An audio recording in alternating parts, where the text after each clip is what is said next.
গল্প গ্লোবাল। এখানে তোমার জন্য আনছি ঘরে বাইরের সেরা সব সাহিত্যিকের নানান স্বাদের চিরকালীন আর সমকালীন গল্পের সম্ভার। এখন গল্প শুনতে যদি তুমি ভালোবাসো তাহলে গল্প গ্লোবালকে সাবস্ক্রাইব করতে পারো।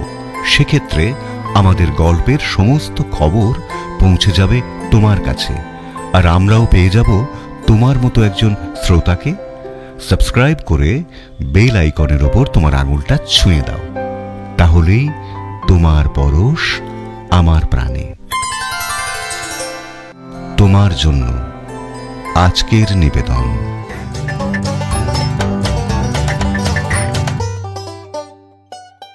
জয়ন্ত মানিক জুটির গোয়েন্দা গল্প।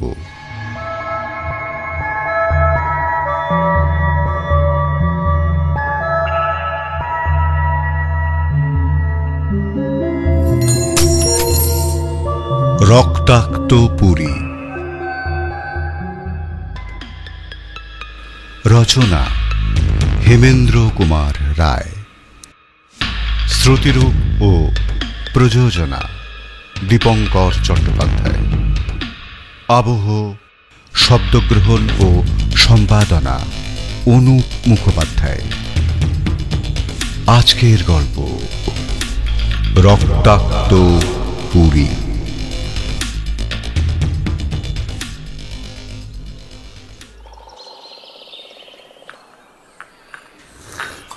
প্রস্তাবটা আমাদের নয়, পুলিশ ইন্সপেক্টর সুন্দরবাবুই প্রস্তাবটা দিলেন। বললেন, শোনো ভাই জয়ন্ত মানিক, সারা বছর গাদার খাটুনি খেটে এই 1 মাসের ছুটি পেয়েছি।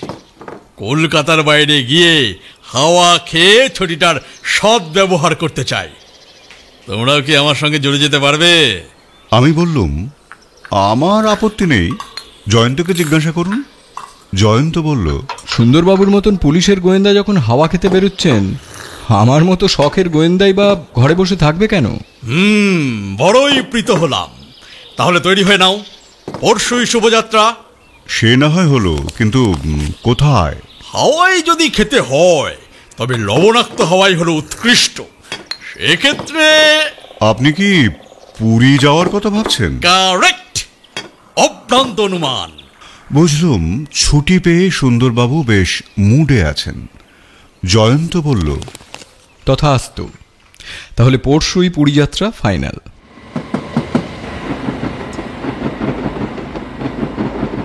পুরীর সমুদ্রের ধারে সুন্দরবাবুর এক বন্ধুর চমৎকার একখানি বাড়ি ছিল। আজ 7 দিন হল সেই বাড়িতেই আমরা বাসা বেঁধে লবণাক্ত বায়ুভক্ষণ ও দিগন্ত ব্যাপ্ত নীলিমা দর্শন করছি। ভোরে উঠে হাঁটতে বেরোনো আমাদের বরাবরের অভ্যাস। এখানে এসেও তার কোনো ব্যতিক্রম ঘটছে না। তবে ঝামেলা পোয়াতে হচ্ছে সুন্দরবাবুকে নিয়ে। তাঁকে ঘুম থেকে ডেকে তোলা আর কুম্ভকর্ণের নিদ্রাভঙ্গ করা প্রায় একই ব্যাপার। তিনি এসেছেন ছুটি কাটাতে, সুতরাং রাত পোয়ানোর সঙ্গে সঙ্গেই নিদ্রাভঙ্গ করতে তিনি মোটেই রাজি নন। আজ তো প্রচণ্ড ক্রুদ্ধ হয়ে বলে উঠলেন, বেরো তোমরা, দূর হও, চুলোয় যাও। আমি এখন কোথাও বেরোবো না। রাতের অন্ধকারে উন্মাদ ছাড়া কেউ হাওয়া খেতে বেরোয় না। রাত্রি নয় সুন্দরবাবু, এটা হচ্ছে উষাকাল। এটাই হাঁটতে বেরোবার মহেন্দ্রক্ষণ। জয়ন্ত বেশ একটু গম্ভীর ভাব দেখিয়ে বলল, ছাড়ো মানিক, আজ আমরা দুজনেই যাই। বেতো গেঁতো ঘুমকাতুরে বুড়ো সুন্দরবাবুকে আর ডাকার দরকার নেই, চলো। কিন্তু আমরা দুজন বাইরে পা বাড়াতেই শশব্যস্ত হয়ে ধর্মর করে উঠে বসলেন সুন্দরবাবু। বলে উঠলেন, দাঁড়াও বাবু, দাঁড়াও দাঁড়াও। ওই অতটা মেজাজ না দেখালেও চলবে। নিজের হাতে যখন খাল কেটে কুমির এনেছি তখন আর উপায় কি? যেতেই হবে সঙ্গে। কি বলতে যে তোমাদের আনতে গেলুম। গজগজ করতে করতে সুন্দরবাবুও আমাদের পিছু নিলেন। সমুদ্র পাড়ে তখন আলো আঁধারির ফিনফিনে একটা পর্দা। খানিক দেখা যায়, অনেকটাই দেখা যায় না। এরই সঙ্গে সমুদ্র গর্জন। এরপর নীল সায়রের আলোর শতদল ধীরে ধীরে তার পাপড়িগুলি মেলতে শুরু করল। চারদিক ফর্সা হয়ে আসতে লাগল।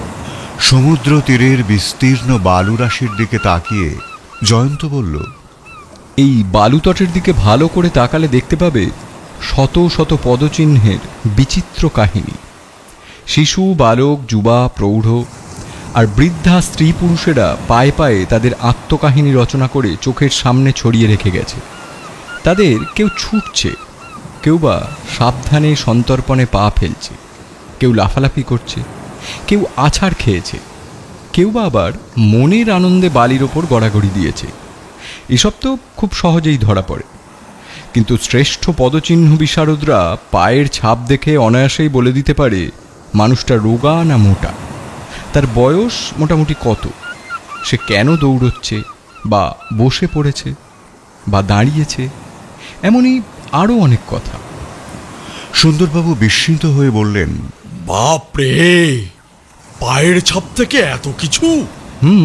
অস্ট্রেলিয়া, আমেরিকা আর আফ্রিকার বুনো আদিবাসীরা এ বিষয়ে আশ্চর্য দক্ষতা দেখিয়ে বিখ্যাত হয়েছে। সভ্য ও শিক্ষিত গোয়েন্দারা এখনো পর্যন্ত তাদের সমকক্ষ হতে পারেনি। সুন্দরবাবু হঠাৎ যেন সম্বিত ফিরে পেলেন। মুখ বিকৃত করে বললেন, ধুর তেরিকা, গোয়েন্দার পেশা কিছুদিনের জন্য ভুলবো বলেই তো ছুটি নিয়ে পালিয়ে এলুম। হ্যাঁ, এখানে ওই এক পুরনো কাসুন্দি ঘেটে আমার জ্বালিও না তো দেখি। ভয় নেই সুন্দরবাবু, জয়ন্ত আজ অন্তত পদচিহ্ন নিয়ে কোনো মৌলিক গবেষণা করতে পারবে না। কেন বলো তো? সমুদ্র তীরে আজ কোনো পদচিহ্ন নেই। কাল রাত 3টে পর্যন্ত ঝড় বৃষ্টি হয়েছে। 3টের আগে তো থামেইনি। বালুকা তটের সমস্ত পদচিহ্নই ধুয়ে মুছে গেছে। ওহ, বাঁচা গেছে। জয়ন্ত হাসতে হাসতে বলল, মোটেই বাঁচলেন না সুন্দরবাবু। বালির ওপর ওই দেখুন পদচিহ্ন। তখন সবেমাত্র ভোরের কাঁচা আলো সমুদ্র তটে ভেঙে পড়া ঢেউয়ের ফেনায় ফেনায় ঝলমল করতে শুরু করেছে। জয়ন্ত বলল, দেখছি আমাদেরও আগে লোকে সমুদ্র তীরে হাঁটতে আসে। একজন নয়, আরও একজনেরও পায়ের ছাপ দেখা যাচ্ছে। প্রথম পদচিহ্নগুলো বালির ওপরে গভীরভাবে বসে গিয়েছে। নিশ্চয়ই কোনো হৃষ্টপুষ্ট ভারী লোকের পায়ের ছাপ। লক্ষ্য করে দেখো মানিক, অন্য লোকটার পায়ের ছাপগুলো অপেক্ষাকৃত অগভীর। রোগা পাতলা কেউ হবে, যে খুব বেশি লম্বাও নয়। আরও একটা জিনিস লক্ষ্য করার মতো, এই পিছনের লোকটা পা ফেলেছে খুব আলতোভাবে, যেন চুপি চুপি সামনের লোকটাকে অনুসরণ করছে। কিন্তু কেন? পায়ের ছাপ ধরে দ্রুত খানিকটা এগিয়ে গিয়ে জয়ন্ত বলল, উত্তর পাওয়া গেছে। প্রথম লোকটা এই পর্যন্ত এসে আর এগোতে পারেনি, বালির ওপর আছাড় খেয়ে পড়েছে। এ দেখুন সুন্দরবাবু, বালির ওপর একটা মানুষের দেহের ছাপ। সে আর উঠে দাঁড়ায়নি, কারণ তার পদচিহ্ন আর চোখে পড়ছে না। কিন্তু পিছনের লোকটার পায়ের ছাপগুলো দেখুন, বরাবর সমুদ্রের দিকে চলে গেছে। আর সেই সঙ্গে এই ঘষটানো দাগটা, একটা ভারী কিছু টেনে নিয়ে যাওয়ার চিহ্ন। ব্যাপারটা দেখছি ক্রমেই চিত্তাকর্ষক হয়ে উঠছে। এতক্ষণ জয়ন্তর দৃষ্টি আর মনোযোগ ছিল বালির ওপরই আটকে। এবার সে সমুদ্রের দিকে ফিরে দাঁড়াল, আর তারপরেই সচকিত হয়ে বলে উঠল, ওই দেখো মানিক।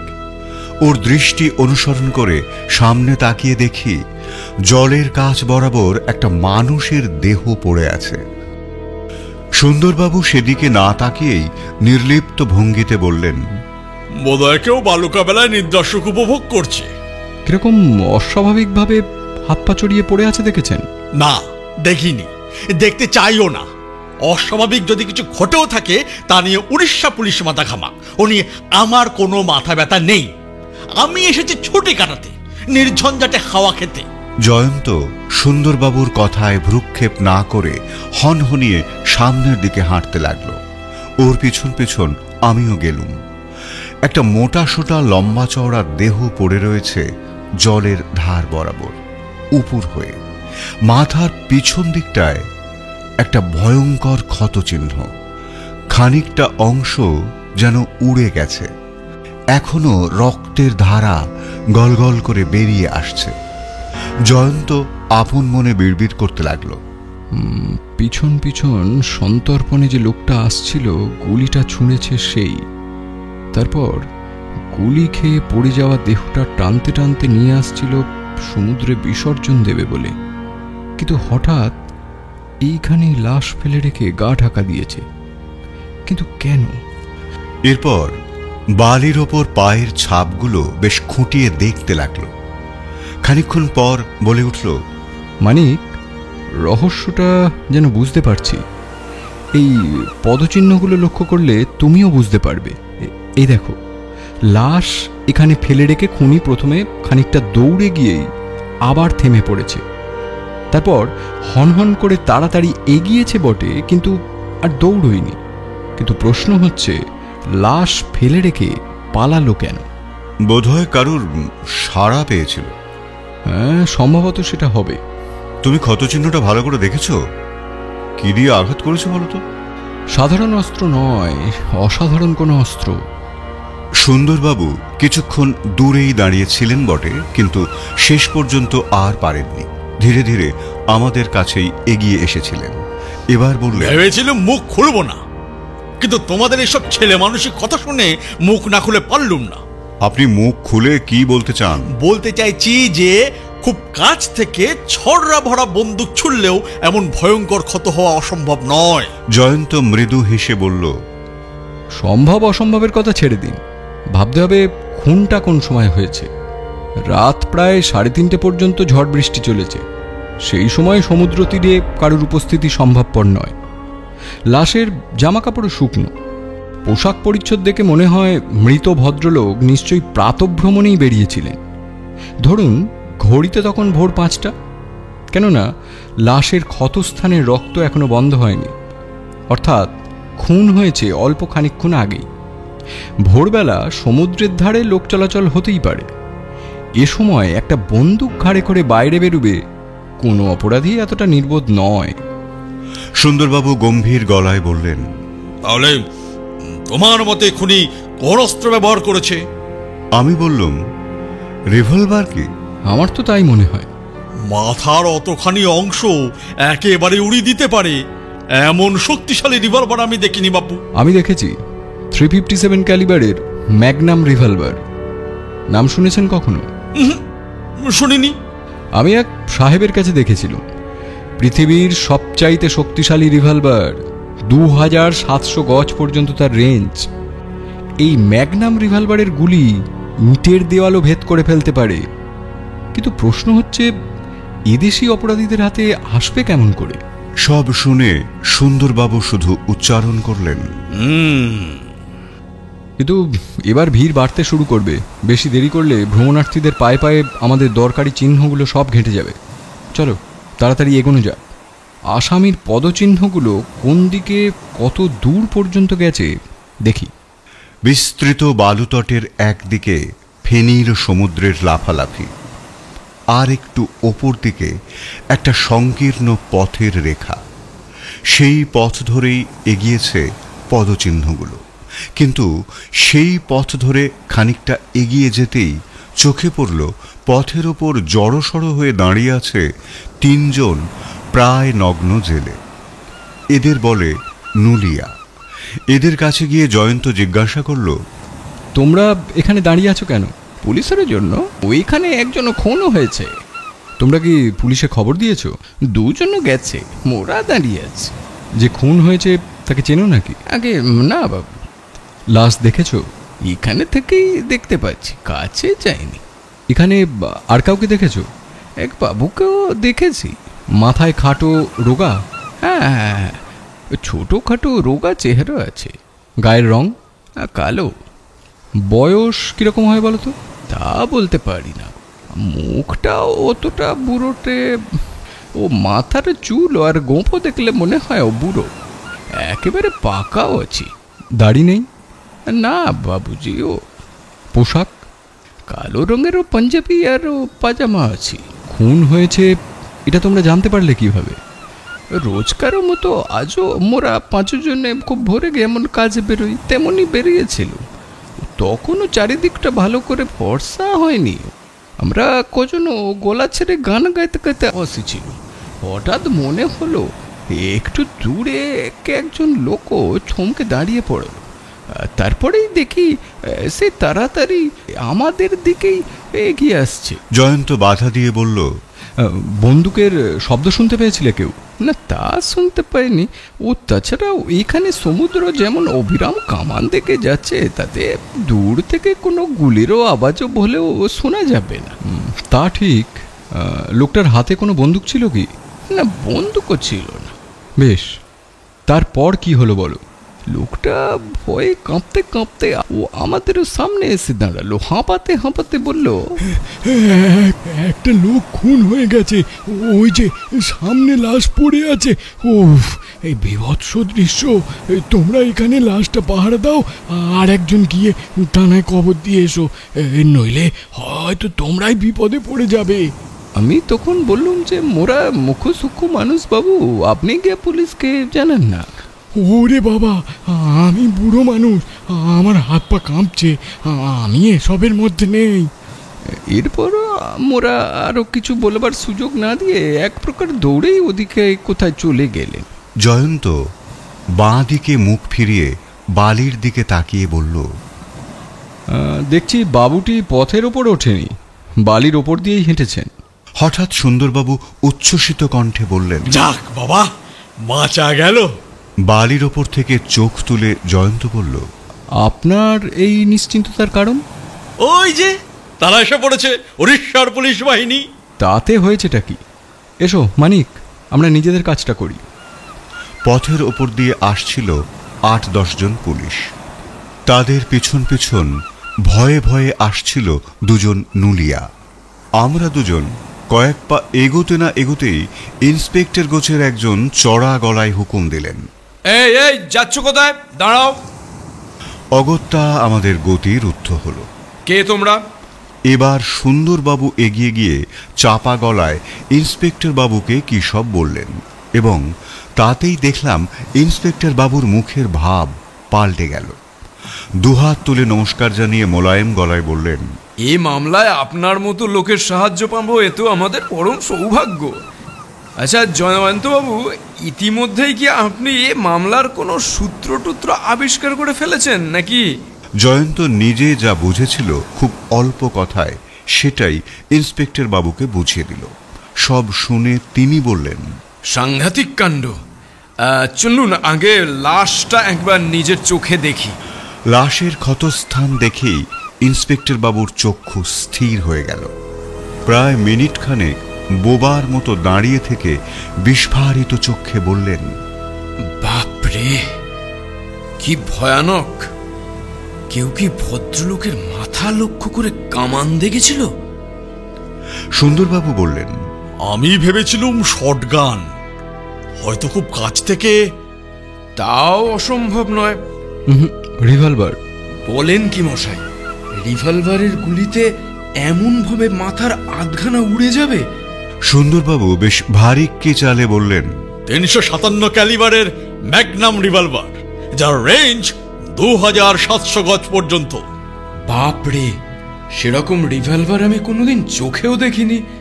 এতক্ষণ পরে লাশটাকে উল্টে দেওয়া হলো। হঠাৎ সুন্দরবাবু চমকে উঠে বললেন, আরে আরে আরে, এ কি দেখছি? আমি আর জয়ন্ত অবাক হয়ে সুন্দরবাবুর মুখের দিকে তাকালাম। ইন্সপেক্টর বাবু ব্যগ্র হয়ে জিজ্ঞাসা করলেন, ইনি কি আপনার চেনা লোক?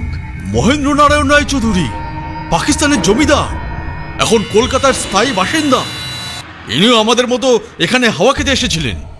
তাহলে ঠিকানাটা বলুন, আমাদের খবর দিতে হবে। বাড়িতে আছে কে কে? কেউই নেই, বিবাহ করেননি। ভাই বোনও বর্তমানে কেউ নেই। একমাত্র ভগ্নী পরলোকে, সেই বোনের এক ছেলে আছে, কিন্তু সে যে এখন কোথায় তা তো কেউ জানে না। কেন? তার অনেক গুণ, নাম মতিলাল, সত্যিই একটা রত্ন বটে। মাতাল, বখাটে, জোয়ারি। অনেকদিন আগেই মহেন্দ্রবাবু তাকে বিদায় করে দিয়েছেন। তাকে আপনি দেখেছেন? না। তার এখন বয়স কত? শুনেছি 30-35 হবে। জয়ন্ত আর কিছু বলল না, কি যেন ভাবতে লাগলো। আমি বললাম, তুমি কি ভাগ্নেকে সন্দেহ করছো? কিন্তু নুলিয়ারা যে বলল লোকটা বুড়ো, যাকে তুমি সন্দেহ করছো। বুড়ো জোয়ান পরের প্রশ্ন, আমি সম্ভাবনাগুলো ভেবে দেখতে চাইছি। তবে আমি নিশ্চিত খুনের উদ্দেশ্য অর্থলোভ। মহেন্দ্রবাবুর হাতের আঙুলে দুটো আংটি ছিল, একটা হীরের আর একটা পান্নার। পাঞ্জাবির বুকে ছিল মুক্ত বসানো সোনার বোতাম। সে সমস্তই লোপাট হয়েছে দেখছি। আপনি এত সব জানলেন কিভাবে? পরশু দিনই তো স্বর্গদ্বারের কাছে এর সঙ্গে আমার দেখা হয়েছিল। ইন্সপেক্টর বাবু বালির ওপর থেকে একটা মানি ব্যাগ তুলে নিয়ে তার ভেতরটা পরীক্ষা করে বললেন, হ্যাঁ মশাই, ঠিকই বলেছেন।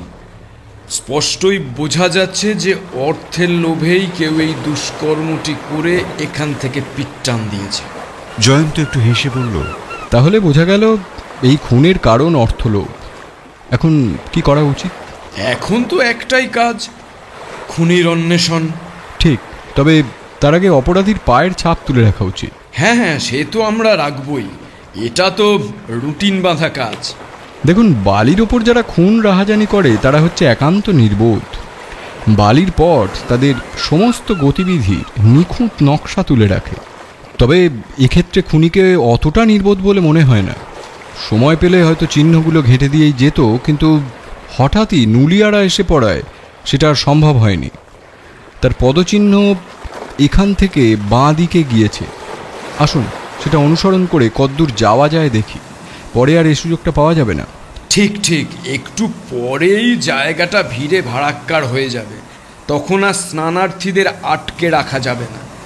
চলুন। তখনও প্রথম উষার ঘোর ঘোর ভাবটা চারদিকে ছড়িয়ে আছে ফিনফিনে চাদরের মতো। দূরের দিকে তাকাতে গেলেই দৃষ্টি যেন হোঁচট খায়। পায়ের ছাপ অনুসরণ করে আমরা এগোচ্ছি। যেখানে এসে আমরা থামলুম, পায়ের ছাপ শেষ হয়েছে সেইখানেই। এরপর রাস্তা শুরু হচ্ছে। আর কোনো পদচিহ্নের সাহায্য পাবার উপায় নেই। পথের ঠিক ওপাশেই একখানা বাড়ি। সাইনবোর্ডে লেখা আছে পুরুষোত্তম পান্থনিবাস। ইন্সপেক্টর বাবু বললেন, এবার কি করণীয়? আন্দাজে দিকবিদিক পদচালনা।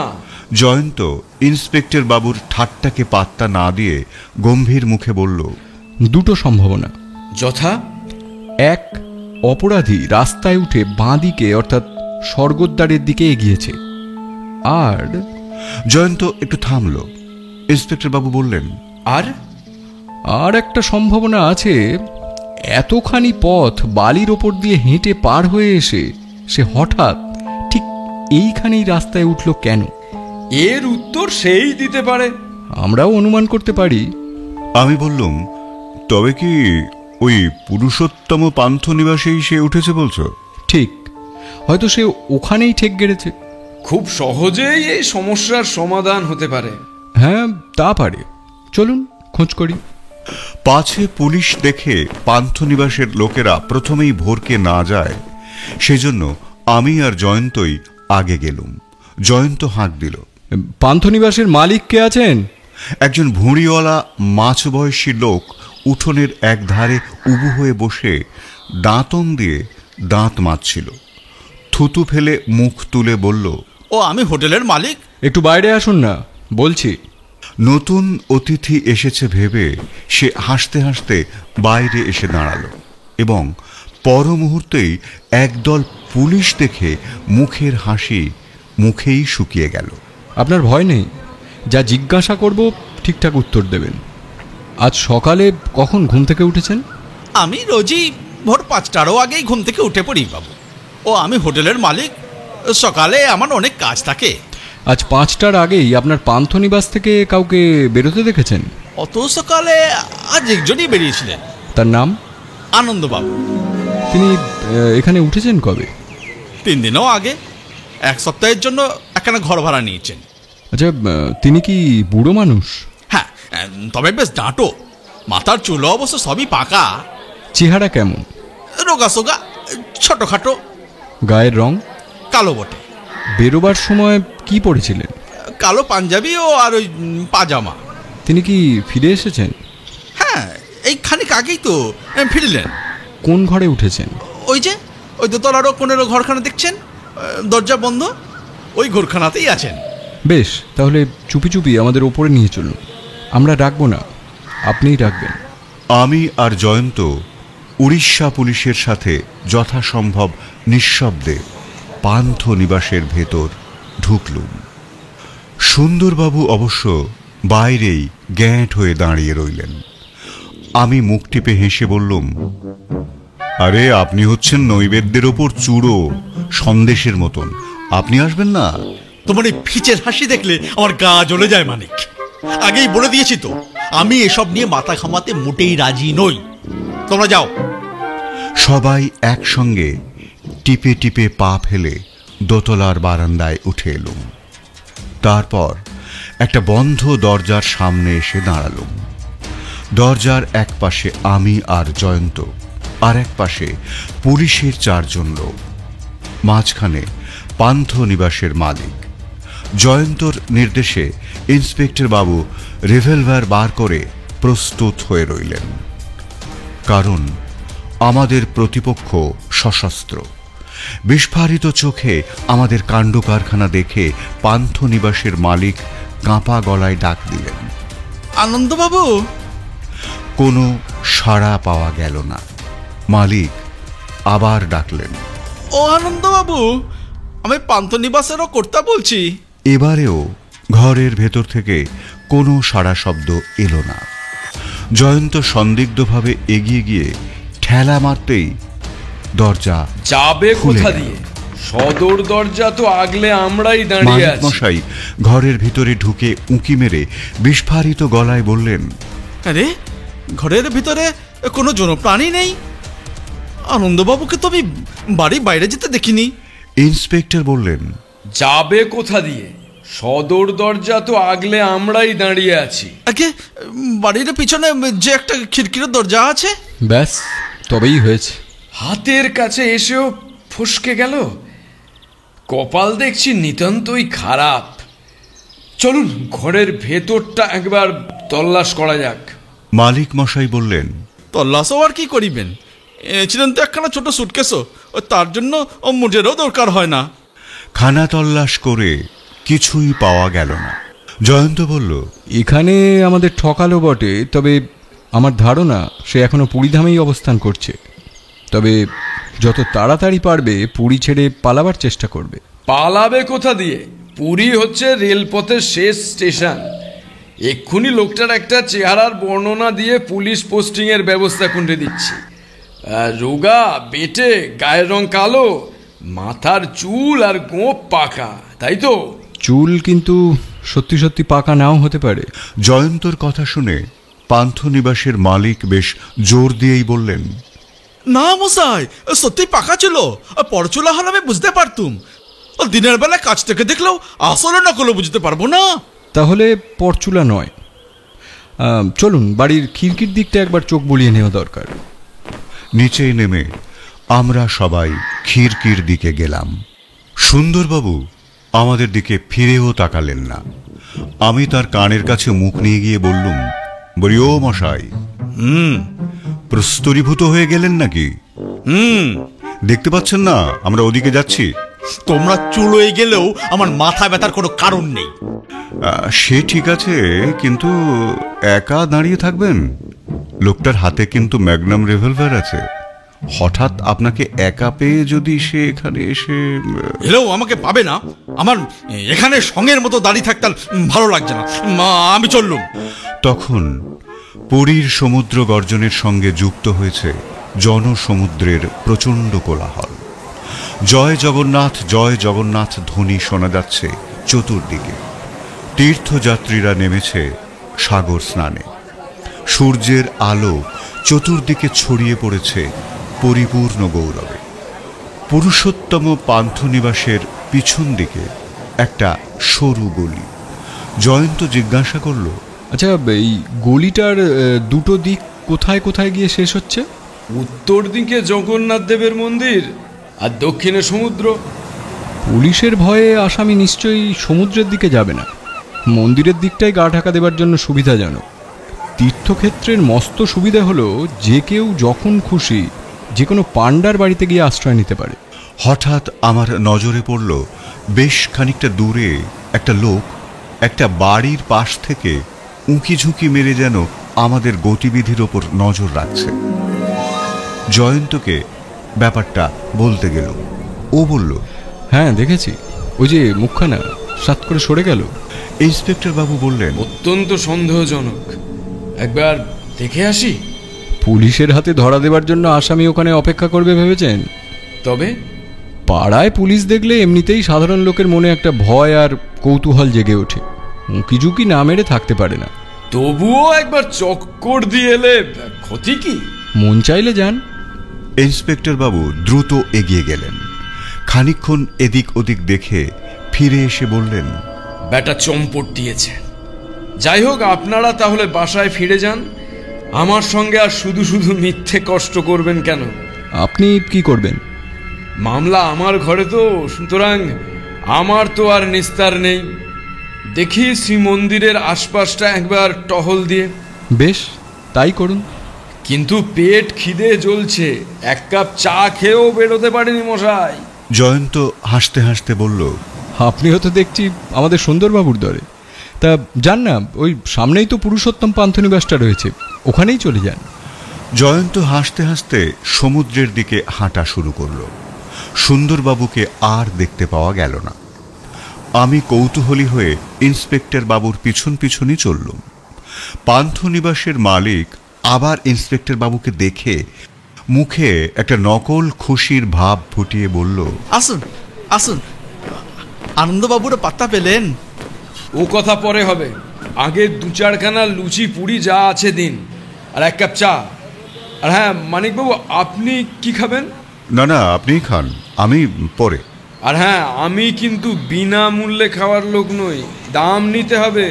পরের কথাটা বললেন পান্থনিবাসের মালিকের উদ্দেশ্যে। মালিক মশাই এক হাত জিভ কেটে তাড়াতাড়ি বলে উঠলেন, দামেরও কথা তুললে আর লজ্জা দিবেন না। আপনি আমারও হোটেলে খাবেন, এ আমার পরম সৌভাগ্য। রে, কে আছিস? চটপট একটা লুচি, বেগুন ভাজা আর আলু ভাজা নিয়ে আয়। এই হালুয়াও দিস এক প্লেট, সঙ্গে চা নিস। পেটের খিদে মিটিয়ে রসনাকে তৃপ্ত করে ইন্সপেক্টর বাবু এবার সদল বলে মন্দিরের দিকে রওনা দিলেন। আমিও সঙ্গে সঙ্গে চললুম। এদিককার অপেক্ষাকৃত বড় রাস্তাতেও রয়েছে একাধিক ছোট বড় হোটেল, সেগুলোতেও সন্ধান নেওয়া হলো। তারপর ঘিঞ্জি গলিঘুঁজি ছেড়ে সকলে এসে পড়লুম জগন্নাথ দেবের মন্দিরের সামনে। এখানেও দোকানের পর দোকান আর ভক্ত এবং ভিখারিদের ভিড়। এক একটা যাত্রী দলের সঙ্গে রয়েছেন কয়েকজন পাণ্ডা। তাদের অধিকাংশেরই মাথা কামানো, পেট মোটা। তীর্থক্ষেত্রে এরা প্রায় অপরিহার্য। এই জায়গাটা হচ্ছে শ্রীক্ষেত্রের প্রধান স্থান। দিকে দিকে কর্মব্যস্ততা, দোকানের পর দোকান। খাবার, বাসন, মণিহারি, জামা কাপড়, ফলমূল প্রভৃতি যাবতীয় জিনিসপত্র এখানে বিক্রি হচ্ছে। দোকানে দোকানে স্ত্রী পুরুষের ভিড়। পাণ্ডা, যাত্রী, ক্রেতা বিক্রেতা ও ভিখারি জায়গাটাকে সরগরম করে রেখেছে। মন্দিরের সিংহদ্বারের সামনে রাজপথের ওপরেই রেলিং দিয়ে ঘেরা কোণারক থেকে আসা অপূর্ব বরুণ স্তম্ভ। সেইখানে দাঁড়িয়ে ইন্সপেক্টর বাবু প্রত্যেক পাণ্ডাকে জিজ্ঞাসা করতে লাগলেন আজ সকালে তার বাসায় নতুন কোনো যাত্রী এসেছিল কিনা। কয়েকজন জানালো, হ্যাঁ আসেছে তো। এরপর ইন্সপেক্টর বাবুর একের পর এক প্রশ্ন, কিন্তু উত্তর মোটেই সন্তোষজনক হয় না। এইভাবে অবস্থা যখন হাল ছাড়ি ছাড়ি, ঠিক তখনই একজন পাণ্ডা বলল, ঘন্টা দেড়েকও আগে আমারও বাসায় এক নতুন যাত্রী এসেছে। বয়স কত? আন্দাজও করা মুশকিল, মাথার চুলও পাকা। সঙ্গে মালপত্র কি আছে? খালি একটা ছোট সুটকেস। ইন্সপেক্টর বাবু শিকারের গন্ধ পাওয়া বাঘের মতো ঝাঁপিয়ে পড়ে খপ করে পাণ্ডার একটা হাত চেপে ধরে বললেন, চলো তোমার বাসা। সে কি হুজুর, আমি যাত্রীদের নিয়ে এখনো মন্দিরে যাব। ইন্সপেক্টর মুখ খিঁচিয়ে বললেন, রাখো তোমার যাত্রী। খুনিকে বাসায় আশ্রয় দিয়েছ, তোমারও শাস্তি হতে পারে তা তুমি জানো? পান্ডা এবার ভয়ে ভয়ে জড়সড় হয়ে কাঁচুমাচু মুখে বলল, উনি? হ্যাঁ, খুনি। আর ওই সুটকেসে আছে গুলি ভরা রিভলভার আর রক্তমাখা জামা কাপড়। ওরে বাবা! শিগগির চলো। কোথায় তোমার বাসা? আগে মন্দিরেরও পাশে। ওই জন্য ওই লোকটা ঘরে ঢুকে দরজা বন্ধ করে দিয়েছে। সে দরজা আমরাই খুলবো, চলো। মন্দিরের চারদিকেই পথ। পান্ডা দ্রুত দক্ষিণ দিকের পথ ধরল। একটু এগিয়ে ডান দিকে ছোট্ট একটা গলি। বাইরের কোলাহলের সঙ্গে এই গলির নির্জনতা ঠিক যেন খাপ খাচ্ছিল না। পুলিশের লোকেদের জুতোর ধূপধাপ আওয়াজে গলির স্তব্ধতা নিমেষে ভেঙে গেল। বাঁ দিকের একটা বাড়ির সামনে দাঁড়িয়ে পান্ডা বলল, এ আমারও বাড়ি আছে। দোতলা বাড়ি, তবে বড় নয়। ওপরে একটা দরজা খোলা ও বন্ধ হওয়ার আওয়াজ শোনা গেল। তারপরেই তারস্বরে কেউ চিৎকার করে উঠল, ইন্সপেক্টর বাবু দুজন সেপাইকে সঙ্গে নিয়ে আর বাকিদের দরজায় মোতায়েন রেখে ঝড়ের বেগে বাড়ির ভেতরে ঢুকলেন। ডান পাশেই সিঁড়ি। ওপরে উঠতে উঠতে হাঁক পারলেন, চেঁচাইকে, কি হয়েছে? একটা আধবুড়ো লোক খোঁচা খোঁচা দাড়ি ভর্তি মুখ নেড়ে ক্রুদ্ধস্বরে বলে উঠল, গুন্ডামি, ভয়ানক গুন্ডামি, গুন্ডামি। আরে ব্যাপার কি? পুলিশ দেখে তার তেজ যেন আরো বেড়ে গেল। উত্তেজিত হয়ে বললেন, এ পাশের ঘরের লোকটা আচমকা আমার ঘরে ঢুকে বলা নেই কওয়া নেই গড়গড়ার নলটা খুলে নিয়ে চলে গেল। কোথায় চলে গেল? কোথায় আবার, নিজের ঘরে ঢুকে দরজা বন্ধ করে দিল। তার মাথার চুল কি পাকা? হ্যাঁ পাকা। এই কি মগের মুলুক? আমি তোমার সেই হতভম্ব হয়ে গেলুম। তাহলে আরো কিছুক্ষণ হতভম্ব হয়েই থাকুন, বেশি চেঁচাবেন না। পান্ডা ঠাকুর, আপনার নতুন যাত্রী কোন ঘরটা ভাড়া নিয়েছে? পান্ডা কিছু বলার আগেই এই লোকটা আঙুল দেখিয়ে বললেন, এই ঘরটা। আমার এতকালে শখের গড়গড়ার নল মশাই, তেলে ধোঁয়ায় পাকা কাঠের নল। ইন্সপেক্টর এবার ধমকে উঠলেন, আরে গেল, খালি বাজে ফ্যাঁচর ফ্যাঁচর করে। এরপর বন্ধ দরজার সামনে গিয়ে কড়া নাড়তে নাড়তে বললেন, ওহে বাবদন, আর ঘরের ভেতর ঘাপটি মেরে বসে থাকতে হবে না। ভালো চাও তো সুরসুর করে বেরিয়ে এসো। সুরসুর করে কেউ বাইরে এলো না। ইন্সপেক্টর বাবু সেপাইদের দরজা ভাঙতে বললেন। নির্দেশ পেয়ে সেপাই দুজন দমাদ্দম দরজায় লাথি মারতে লাগলো। ইন্সপেক্টর বাবু কোমরের খাপ থেকে রিভলভার বার করে একটু আড়াল নিয়ে সজাগ হয়ে দাঁড়ালেন। দুই সেপাইয়ের দুজোড়া লাথির চোটে দরজার খিল মটমট করে ভেঙে গেল। বাইরে থেকে ভিতরে কাউকে দেখা গেল না। দুই সেপাইকে সামনে রেখে ইন্সপেক্টর বাবু রিভলভার বাগিয়ে অতি সন্তর্পণে ঘরের ভেতর প্রবেশ করলেন। কিন্তু ঘরের ভেতর জনপ্রাণী নেই। ইন্সপেক্টর গর্জন করে উঠলেন, পান্ডা? আরে পান্ডা গেল কোথায়? গুলিগোলা চলার সম্ভাবনা আছে বুঝে গড়গড়ার মালিক আর পান্ডা দুজনেই তাড়াতাড়ি পা চালিয়ে নিচেই নেমে গিয়েছিল। এখন ইন্সপেক্টর বাবুর গর্জন শুনে হুড়মুড় করে ওপরে উঠে এসে ভয়ে কাঁপতে কাঁপতে হাতজোর করে পান্ডা বলল, আগে এ কিরম ঘর তোমার? ভিতর থেকে খিল আটা, অথচ ঘরের ভেতর লোক নেই। আসামি নিজে থেকেই সরে পড়েছে বুঝে পরম আশ্বস্ত হয়ে ফিক করে হেসে বলল, সে নেই, ও বুঝেছি। আরে হাসছো যে বড়? আগে ব্যাপারটা বোঝা গেছে। কি বোঝা গেছে? আসামি গেল কোথায়? লম্বা দিয়েছে হুজুর, ভেগে গেছে গো। দরজার তো বন্ধ, ভাগলো কোথা দিয়ে? ওদিকেই জানলার একটা গোড়া তো ভাঙা আছে। জানলার গোড়াত ভাঙা, সেটা আগে বলনি কেন? দোতলার উপর থেকে কেউ লাফা মেরে পালাতে পারে, এটা কি করে বুঝবো? এই সময় আধবুড়ো লোকটা এগিয়ে এসে বলল, আসামি তো লম্বা দিল, এখন আমার গড়গড়ার নলের কি হবে হুজুর? রাগে ইন্সপেক্টর বাবুর চোখ মুখ লাল হয়ে উঠল। ক্রুদ্ধ স্বরে বলে উঠলেন, এই সেপাই, এদের দুজনকেই বেঁধে নিয়ে থানায় চলো তো। গড়গড়ার মালিক আর এক মুহূর্ত না দাঁড়িয়ে তত্তর করে সিঁড়ি বেয়ে নিচে নেমে চলে গেল। পান্ডা হাত জোর করে বলে উঠল, আগে হুজুর, আমারও কি দোষ হুজুর? ইন্সপেক্টর বাবু কোনো ক্রমে রাগ সামলে নিয়ে গরাদ ভাঙা জানলার কাছে এগিয়ে গিয়ে বাইরের দিকে তাকালেন। নিচে একটা গলির মতো জায়গা, তার এক প্রান্তে একটা ইঁদারা। জিজ্ঞাসা করলেন, ইঁদারাটা কাদের? গলির সকলেই ওই ইদারারও জলও ব্যবহার করে হুজুর। বারোয়ারি ইঁদারা? আগে হ্যাঁ হুজুর। গলিটা কি কানা গলি? হ্যাঁ হুজুর। তার মানে কেউ যদি লাফিয়ে নিচে পড়ে তাহলে গলির বাইরে যেতে হলে তাকে তোমার বাড়ির সদর দরজার সামনে দিয়েই যেতে হবে, তাই তো? আর তাছাড়া আর কোনো পথও নেই। তাহলে চলো চলো, তাড়াতাড়ি নিচে চলো। সদর দরজার সামনেই সেপাইরা মোতায়েন ছিল। ইন্সপেক্টর বাবুর প্রশ্নের উত্তরে তারা জানালো যে গলির ভেতর থেকে কেউই বেরোতে পারেনি। যে কয়েকজন বেরোতে যাচ্ছিল তাদেরও তারা বেরোতে দেয়নি। ইন্সপেক্টর বাবু তাড়াতাড়ি পা চালিয়ে ইদারার ধারে গিয়ে হাজির হলেন। তারপর ভিতরে উঁকি ঝুঁকি মেরে দেখতে লাগলেন। অনেকটা নিচে কালো জল টলটল করছে। কোনো মানুষ সেখানে আশ্রয় নেয়নি।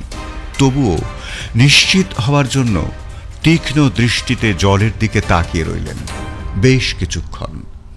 তারপর আপন মনে বিড়বিড় করে বললেন, এতক্ষণ কোনো মানুষ জলের নিচে ডুবে থাকতে পারে না।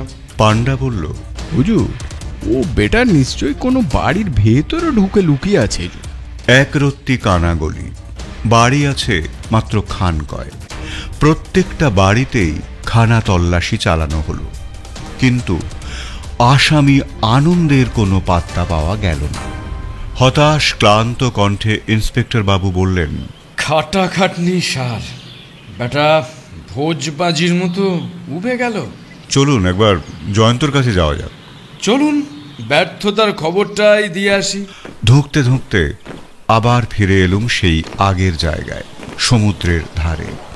আমাদের দেখেই জয়ন্ত বলল, কি হলো, বন্দি কোথায়? বন্দি হট্ট মন্দিরে। অর্থাৎ? আনন্দের দেখা না পেয়ে নিরানন্দ হয়েই ফিরে আসছি। সে আপনাদের মুখ দেখেই বুঝতে পারছি। তবে আপনি হাজির থাকলেও সুবিধা করে উঠতে পারতেন না। থাকলে কি পারতুম না পারতুম, না থেকে সেটা আর কি করে বলি বলুন তো। যাই হোক, কি হলো বলুন। ইন্সপেক্টর বাবু একে একে সব ঘটনা বললেন। জয়ন্ত ভাবলেশীন মুখে সব শুনে গেল। তারপর গম্ভীর হয়ে বলল, এখন মনে হচ্ছে আমি সঙ্গে থাকলে আনন্দকে বোধহয় বন্দি করতে পারতুম। কি জানি মশাই, এখন আপনার যদি দৈব ক্ষমতা থাকে তো আলাদা কথা। তবে তবে আপনার বন্ধু মানিক বাবু কিন্তু সবই দেখেছেন। জয়ন্ত হাসতে হাসতে বলল, আনন্দ সেই কানাগলির ইদারার মধ্যেই লুকিয়েছিল, আপনারা দেখতে পাননি? তবে বলতে হয় আনন্দ দৈব ক্ষমতার অধিকারী। দৈব বলে সে নিজেকে অদৃশ্য করে রেখেছিল। দৈব বলে নয়, বুদ্ধি বলে। আমি প্রায় 5 মিনিট ধরে ইঁদারার ধারে দাঁড়িয়েছিলাম, তবুও তাকে দেখতে পাইনি। দেখবেন কি করে, জলের তলায় ডুব মেরে বসেছিল যে। পৃথিবীর সর্বশ্রেষ্ঠ ডুবুরিও জলের তলায় অক্সিজেন ছাড়া 5 মিনিট পর্যন্ত ডুব মেরে থাকতে পারে না। ঠিক, তবে আনন্দকে অক্সিজেন যোগাচ্ছিল হুঁকোর নল। ওই কাঠের নলে মুখ দিয়েই সে শ্বাস প্রশ্বাস চালাচ্ছিল। নলের এক মাথা ছিল জলের ওপরে। ইঁদারার অন্ধকারে কালো জলের ভেতর কাঠের কালো নল আপনাদের চোখে পড়ার কথা নয়। আপনার আসামি অসম্ভব ধূর্ত। যে ম্যাগনাম রিভলভার নিয়ে ঘোরে তার বুদ্ধিকে হেলাফেলা করা যায় না। তবে হঠাৎ করে তার গড়গড়ার নলের কি প্রয়োজন পড়ল, এই প্রশ্নটা কেন যে আপনাদের মাথায় এলো না সেটাই বুঝতে পারছি না। কি জানি মশাই, খুনের আসামি খুঁজতে এসে গড়গড়ার নল ছিনতাইয়ের ব্যাপারটা একটা তুচ্ছ ঘটনা বলেই মনে হয়েছিল। তুচ্ছ ঘটনাগুলোই কিন্তু একজন গোয়েন্দাকে অনেক দরকারি ইঙ্গিত দিতে পারে। ইন্সপেক্টর বাবু এবার গদগদ হয়ে বললেন, তবে আনন্দ যতই বুদ্ধি ধরুক না কেন, সে কিন্তু আপনাকে টেক্কা দিতে পারবে না। আপনি সঙ্গে থাকলে। সঙ্গে আর নিলেন কই? বললেন তো আপনার মামলা, আপনারই দায়িত্ব। বড্ড ভুল হয়ে গেছে মশাই, নিজেই নিজেকে থাবড়াতে ইচ্ছে করছে। আপনার মতো লোক হাজির থাকতে এই আমি কিনা, যাকে যা হওয়ার হয়ে গেছে মশাই, এবার আপনার সাহায্য ছাড়া আমি আর এগোতে চাই না। বলছেন যখন, দেখি কদ্দূর কি করতে পারি। আপনি স্টেশনে পাহারার ব্যবস্থা করেছেন তো? আমি নিজেই এখন সেখানে গিয়ে সব খতিয়ে দেখে আসছি। বেশ, মানিক, তুমি বাসাতেই ফিরে যাও। আর বেশি দেরি করলে সুন্দরবাবুর রাগ নামানো যাবে না। আমি একটু বাদে ফিরছি। ঘন্টা দুয়েক পর জয়ন্ত বাসায় ফিরে এলো। বলল, এখানকার প্রধান পাণ্ডা আমার চেনা, তার সঙ্গে কথা বলে এলুম। আনন্দ আবার অন্য কোনো পাণ্ডার আশ্রয়ে উঠেছে কিনা সে খবরটা খোঁজ নিয়ে আমাকে আজই জানাবে। এছাড়া অন্য কোনো পথ দিয়ে গাড়িতে কেউ পুরীর বাইরে যাচ্ছে কিনা সে খোঁজটাও লোক লাগিয়ে তাকে নিয়ে রাখতে বলেছি। এসব ব্যাপারে পুলিশের চাইতে এদের ক্ষমতাও কোনো অংশে কম নয়। সুন্দরবাবু বিরক্ত হয়ে বললেন, পরের মামলা নিয়ে কেন তুমি এসব বাড়াবাড়ি করছো? এর জন্য বাহাদুরিটা কে পাবে শুনি? বাহাদুরি পাবে উৎকল পুলিশ। ভুলে যাচ্ছেন কেন? আমি হচ্ছি শখের গোয়েন্দা। শখ মিটলেই আমি খুশি। তোমার শখের আদিক্ষেতা দেখে আর বাঁচি না বাবু। এবার জয়ন্ত বেশ গম্ভীর হয়ে গেল। বলল, এই যে আমি আপনাকে প্রায়ই সাহায্য করি, এ কি আমার যশের জন্য? সুন্দরবাবু কোনো উত্তর দিতে পারলেন না। জয়ন্ত বলল, আসলে কি জানেন দাদা, আমি নিজের, অন্যের বা আপনার যশের জন্য একটুও মাথা ঘামাই না। আমি হচ্ছি অপরাধ বিজ্ঞানের শিক্ষার্থী মাত্র। সুযোগ পেলেই যতটা পারি অভিজ্ঞতা অর্জন করতে ভালোবাসি। সুন্দরবাবু কথা বলার ভাষা খুঁজে পেলেন না। অত্যন্ত ক্ষীণ স্বরে একটা হুম উচ্চারণ করলেন, কিন্তু সেটা প্রায় শোনাই গেল না। সন্ধে উতরে যাবার পরেই শুকনো মুখে ইন্সপেক্টর বাবু এসে হাজির হলেন। হতাশ গলায় বললেন, স্টেশনে পাহারা বসানোই সার, জালে মাছ পড়ল না। জয়ন্ত তাকে আশ্বাস দিয়ে বলল, পুরোপুরি হতাশ হবার মতো অবস্থা এখনই কিন্তু হয়নি। এখন পাণ্ডাদের বাসায় ঘুরে ঘুরে খবর নিয়ে দেখতে হবে। সে খবর আমি সন্ধ্যার আগেই পেয়ে গেছি। কি খবর পেয়েছেন? আনন্দ কোনো পাণ্ডার বাসায় আশ্রয় নেয়নি। ইন্সপেক্টর বাবু ধূপ করে একটা চেয়ারে বসে পড়ে বললেন, তাহলে তো সব আশাই শেষ। আমি আরও কিছু খবরের প্রত্যাশায় আছি এবং সম্ভবত সে খবর চলে এসেছে। জয়ন্তর কথা শেষ হবার সঙ্গে সঙ্গেই সিঁড়িতে ভারী পায়ের শব্দ শুনতে পেলুম। জয়ন্ত তাড়াতাড়ি উঠে বারান্দায় বেরিয়ে গেল। দেখলুম লম্বা চওড়া চেহারার একজন বয়স্ক পাণ্ডা বারান্দায় উঠে এসে জয়ন্তর মুখোমুখি দাঁড়ালেন। বুঝলুম ইনি পুরীর প্রধান পাণ্ডা। এরপর দুজনের মধ্যে চাপা গলায় কিছুক্ষণ কি সব কথাবার্তা হলো। তারপর পাণ্ডা ঠাকুর জয়ন্তর কাঁধে দুটো চাপড় মেরে চলে গেলেন। জয়ন্ত ঘরে ঢুকে ইন্সপেক্টর বাবুকে বললেন, আপনি একখানা মোটর আর 4 জন বন্দুকধারী সেপাই নিয়ে কতক্ষণের মধ্যে বেরোবার জন্য তৈরি হতে পারবেন? কেন বলুন তো? আনন্দের মতো দেখতে একটা লোক একখানা গরুর গাড়ি চেপে ঠিক সন্ধে হতেই কোনারকের দিকে রওনা দিয়েছে। এ খবর আমি ঘন্টা দুয়েক আগেই পেয়েছি। কি আশ্চর্য! খবরটা এতক্ষণ আমাদের বলেননি কেন? এই খবরের সঙ্গে আমাদের তদন্তের কোনো সম্পর্ক আছে এমনটা আমার মনে হয়নি। কেন? যে লোক যত তাড়াতাড়ি সম্ভব পুরী ছেড়ে পালাতে চাইছে সে তো ট্যাক্সি ভাড়া নেবে, গরুর গাড়ি করে রওনা দেবে কেন? ঠিক এই কারণেই সে গরুর গাড়িতে রওনা দেবে। গরুর গাড়িতে রওনা দিলে তার উপর আপনার সন্দেহ পড়বে না। তাই যে লোক চুপি চুপি সরে পড়তে চাইছে তার পক্ষে গরুর গাড়িতে রওনা দেওয়াটাই তো স্বাভাবিক। আবার বলছি, আসামি অত্যন্ত ধুরন্ধর। বুঝতে পেরেছি, আমি এখনই গাড়ি আর সেপাইয়ের ব্যবস্থা করছি। হ্যাঁ, তাই করুন। মোটরে গেলে সম্ভবত নিয়াখেয়া নদীর কাছাকাছি আমরা তাকে ধরে ফেলতে পারব। ইন্সপেক্টর বাবু নিজের মনেই বলে উঠলেন, কিন্তু সে যদি আনন্দ না হয়? ব্যর্থ হয়ে ফিরে আসতে হবে। তবে আমার মন বলছে সে আনন্দই। ইন্সপেক্টর বাবু বেরিয়ে যাচ্ছিলেন, জয়ন্ত বলল, দাঁড়ান, আর একটা খবর শুনে যান। এই আংটিটা একটা সোনার উপর দোকানে বাঁধা রেখে আনন্দের মতোই দেখতে একটা লোক আজ 100 টাকা ধার করেছে। সুন্দরবাবু এতক্ষণ শুধু শ্রোতার ভূমিকায় অভিনয় করছিলেন।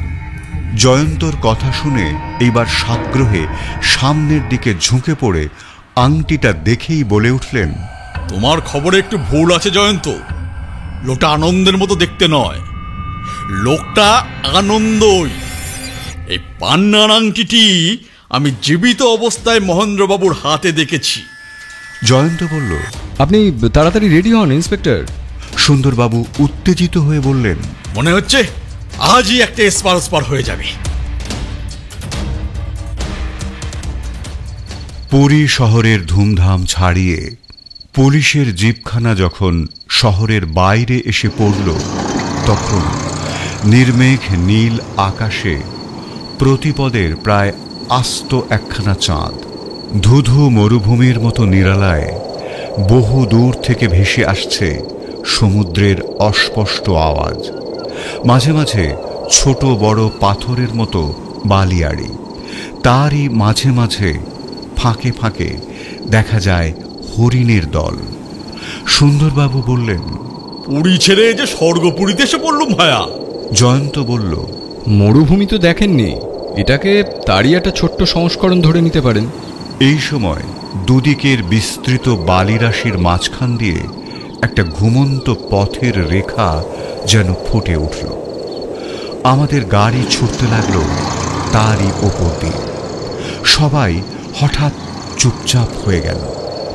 বেশ খানিকটা এগোবার পরেই ইন্সপেক্টর বাবু বললেন, দূরে একখানা গরুর গাড়ি দাঁড়িয়ে আছে না?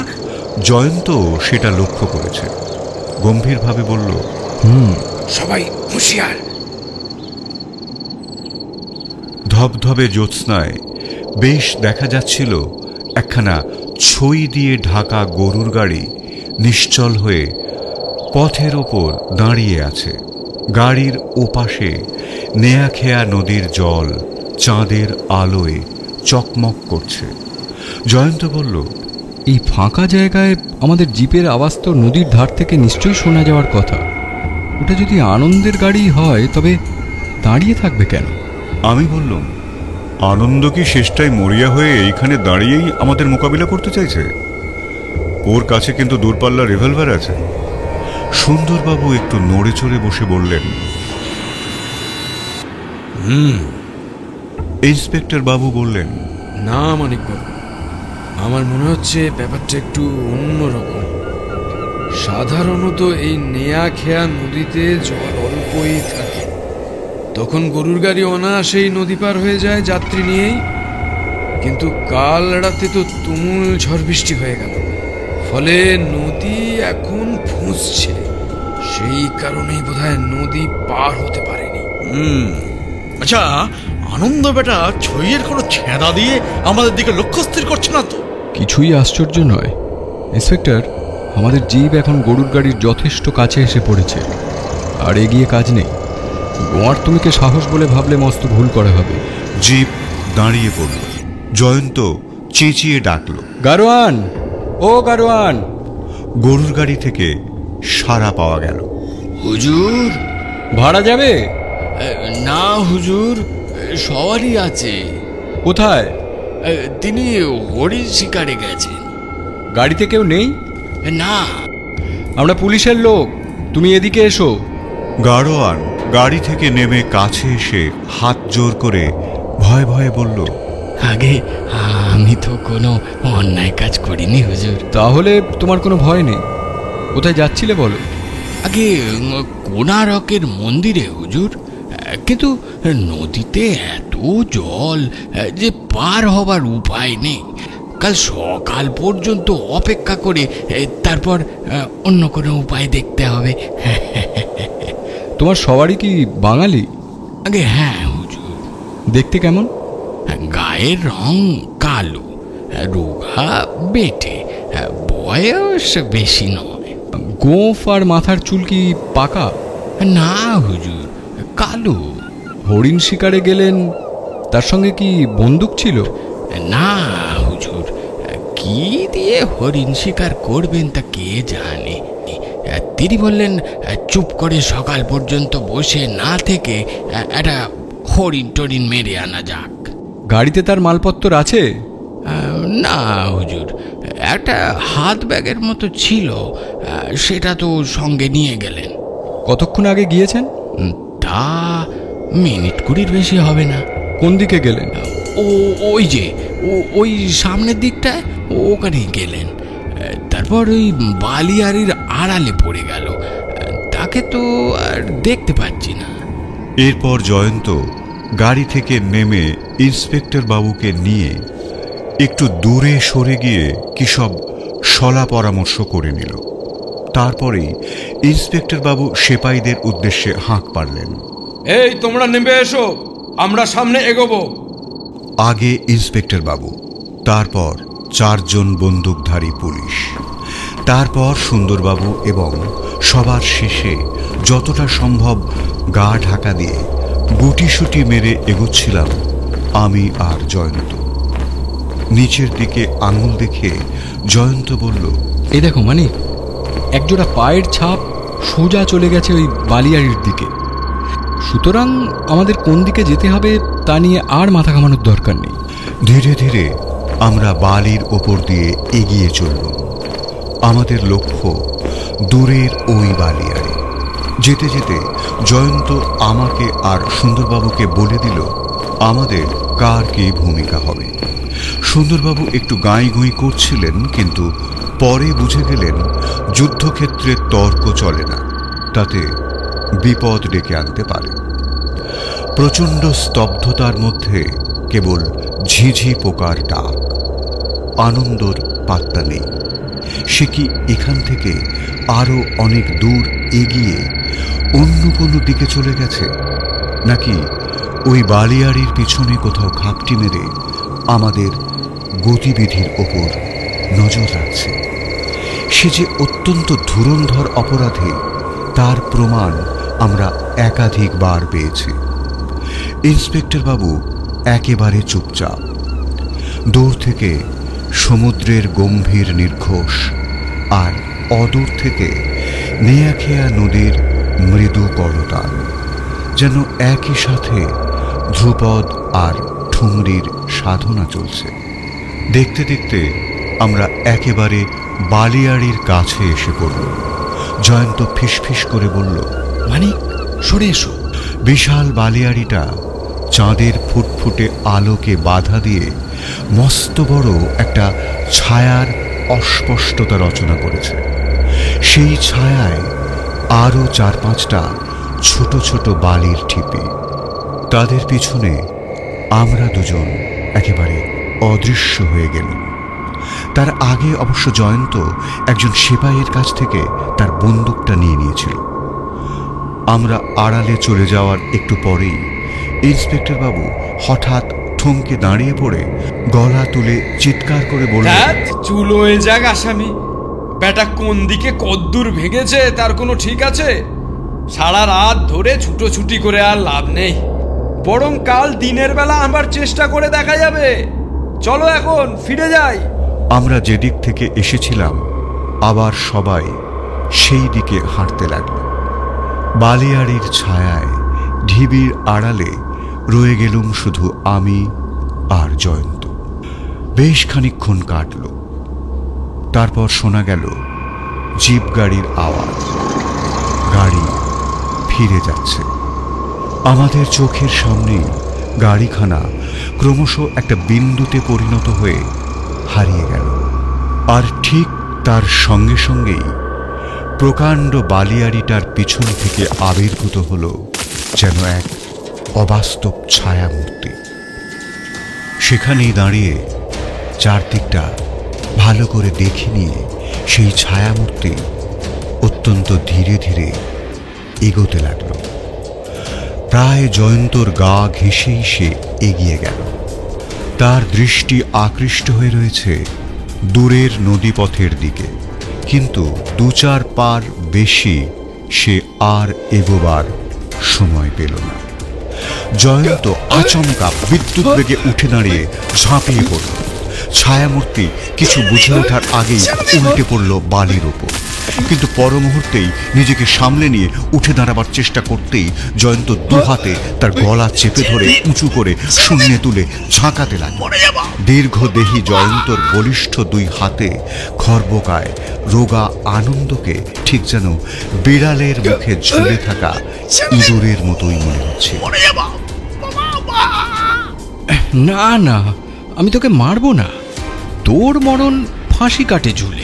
ওর পরনের কাপড় থেকে আধখানা ছিঁড়ে নিয়ে ওর হাত পা বেঁধে ফেলা হলো। বালির ওপর চিত হয়ে পড়ে সে চিচি করে বলে উঠল, আপনারা আমার উপর অত্যাচার করছেন কেন? আমি কি করেছি? জয়ন্ত সে কথার কোনো জবাব না দিয়ে বালির ওপর ছিটকে পড়া 2টো জিনিস তুলে নিল। তার মধ্যে একটা হলো হাত ব্যাগের মতো দেখতে একটা ছোট্ট সুটকেস, আর একটা হলো সেই ম্যাগনাম রিভলভার। দেখলাম সেটা আকারে সাধারণ রিভলভারের চাইতে একটু বড় আর মোটা। আর কোনো বিশেষত্ব চেহারায় অন্তত বাইরে থেকে চোখে পড়ল না। জয়ন্ত সেপাইয়ের কাছ থেকে চেয়ে নেওয়া বন্দুকটা আমার হাতে দিয়ে বলল, গুলিটা তুমিই ছোড়ো। বন্দি আনন্দ তারস্বরে চেঁচিয়ে উঠল, ওরে বাবারে, মারবেন না আমাকে, মারবেন না, ভয় আপনাদের। যদিও আমি জানি গুলি ছুঁড়ে জয়ন্ত আসলে আমাদের জিপকে সংকেত পাঠাতে বলছে। আমি শূন্যে 2 রাউন্ড গুলি চালালুম, আর তারপরেই জিপের আওয়াজ শোনা গেল। কিছুক্ষণের মধ্যেই গাড়ি এসে দাঁড়ালো আমাদের সামনে, এবং সবার আগে যিনি গাড়ি থেকে লাফিয়ে নেমে আমাদের দিকে এগিয়ে এলেন তিনি হলেন আমাদের সুন্দরবাবু। পরদিন সকালে পুরুষোত্তম পান্থনিবাসের মালিক থানায় এসে ধৃত আনন্দকে দেখে দ্বিধাজড়িত কণ্ঠে বললেন, হ্যাঁ, এই লোকটিকে অনেকটা আনন্দবাবুর মতোই দেখতে বটে, কিন্তু। জয়ন্ত বলল, দাঁড়ান, আপনার কিন্তু কিন্তু ভাবটা দূর করে দিচ্ছি। এই বলে আনন্দর একটা হাত ধরে তাকে টেনে তুলে পাশের ঘরে নিয়ে গেল। খানিকক্ষণ পরেই যখন ফিরে এলো তখন আনন্দর মাথার চুল আর গোঁপ সম্পূর্ণ সাদা। পান্থনিবাসের মালিক অবাক হয়ে বললেন, হ্যাঁ, ইনিই তো আনন্দবাবু। কি সর্বনাশ, এই কি ম্যাজিক! ম্যাজিক নয়, জিঙ্ক অক্সাইড অয়েনমেন্টের মহিমা। ইন্সপেক্টর বাবু বললেন, আপনি কি প্রথম থেকেই ব্যাপারটা সন্দেহ করেছিলেন? একে যারা যারা দেখেছিল তারা প্রত্যেকেই বলেছিল যে মাথার চুল আর গোঁফ সাদা হলেও চেহারাটা ঠিক বুড়োদের মতো নয়, এবং লোকটা নিজেই নিজেকে বুড়ো বলে জাহির করছিল। সন্দেহটা তখনই দানা বাঁধে। যাই হোক, পায়ের ছাপের যে ছাঁচ তুলেছিলেন তা মিলিয়ে দেখেছেন তো? হ্যাঁ, এর জুতোর সঙ্গে হুবহু মিলে গেছে। কালো পাজামা পাঞ্জাবি পরে খুন করতে বেরিয়েছিল কেন জানেন? কেন? এক তো আধো অন্ধকারে আত্মগোপন করতে সুবিধা হবে, আর 2 নম্বর উদ্দেশ্য হচ্ছে কালো পোশাকের উপর রক্তের দাগ লাগলেও সহজে তা লোকের নজরে পড়বে না। ও হ্যাঁ, ওই রক্তমাখা পাঞ্জাবিটা ফরেন্সিকে পাঠানো হয়েছে। আশা করি মহেন্দ্রবাবুর রক্তের টাইপের সাথে পাঞ্জাবির রক্তের নমুনা মিলে যাবে। মহেন্দ্রবাবুর রক্তের সাথে শুধু আনন্দের পাঞ্জাবির রক্তই মিলে যাবে না, ওর শরীরের ভেতরে যে রক্ত বইছে সম্ভবত সেটাও মিলে যাবে। আমরা সবাই অবাক হয়ে জয়ন্তর মুখের দিকে তাকালুম। জয়ন্ত বলল, ওহে আনন্দ, তোমার আসল নামটা এবার বলে ফেলো। আমার নাম আনন্দ গোপাল মিত্র। তোমার নাম মতিলাল। সুন্দরবাবু এতক্ষণ চুপচাপ বসেছিলেন, এবার লাফিয়ে উঠে বললেন, মতিলাল মানে মহেন্দ্রবাবুর সেই বিতাড়িত ভাগিনেও? শুধুমাত্র পাঞ্জাবির বোতাম আর আঙুলের আংটির জন্য কেউ এমন ধুরন্ধর বুদ্ধি আর ম্যাগনাম রিভলভারের বুলেট খরচ করে না। আনন্দ ওরফে মতিলালের আসল উদ্দেশ্য ছিল একমাত্র উত্তরাধিকারী হিসাবে মামার সম্পত্তির দখল নেওয়া। শোনো হে মতিলাল, তোমাকে শনাক্ত করবার লোক কলকাতায় মহেন্দ্রবাবুদের প্রতিবেশীদের মধ্যেই পাওয়া যাবে। যাবে মানে আলবাত যাবে। আনন্দ ওরফে মতিলালের মুখ দিয়ে আর কোনো কথা সরল না। সমুদ্রের ধারে বালির ওপর বসে আমরা তিনজন বাদাম ভাজা খাচ্ছি। মাঝখানে সুন্দরবাবু, দুপাশে আমি আর জয়ন্ত। সুন্দরবাবু বললেন, ব্যাটার ছেলে কুলাঙ্গার ভাগ্নেটাকে ধরবার জন্য ফাঁদটা তুমি খাটা ফেঁদেছিলে। শুধু একটা ব্যাপারই আমার মনোপ্রত হয়নি। কোনটা বলুন তো? আমাকে তোমরা পুলিশের জিপে তুলে দিলে। বিশ্বাস করো, ওই নির্জন পুরীতে ম্যাগনাম রিভলভারের মুখে তোমাদের ছেড়ে দিয়ে জিপটা যখন হু হু করে ফিরে আসছিল, আমার বুকের ভেতরটা ঠিক এই সমুদ্রের মতনই তোলপাড় করছিল। তারপর যখন গুলি ছোড়ার শব্দ দুটো শুনলাম, আমার দম বন্ধ হয়ে এসেছিল। ভাবলেন বুঝি ম্যাগনাম রিভলভারের গুলিতে আমার আর মানিকের মাথার খুলি অর্ধেকটা করে উড়ে গেল? সুন্দরবাবু তাঁর অতিকায় বাহু দুটো সজোরে আমাদের দুজনের পিঠের ওপর স্থাপন করে ধমকের সুরে বলে উঠলেন,